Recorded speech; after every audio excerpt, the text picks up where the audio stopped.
लगे भाई मो पुत्र भजन लागिला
बाड़ी ऊपर देखिले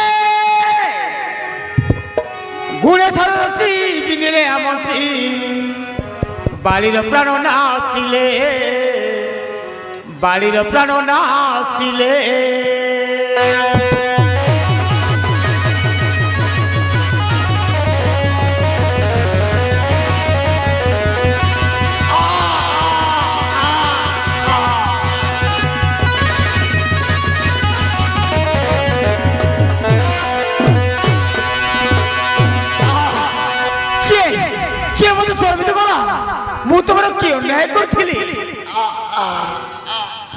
हे तारापति बाले मोर किसी अन्याय कर नथिले मध्य मो मित्रं को बार्जाकरण करे तांको बहुत दुख देइतबारो मो तुमको सरबित करछे अन्याय जनक विनाश करे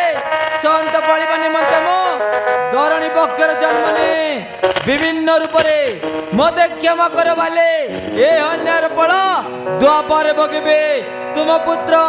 अंगद हाथ रे। हे प्रभु राजीव लोचन मो सर्व दशा दश क्षमा कर प्रभु भाई भार्या हरि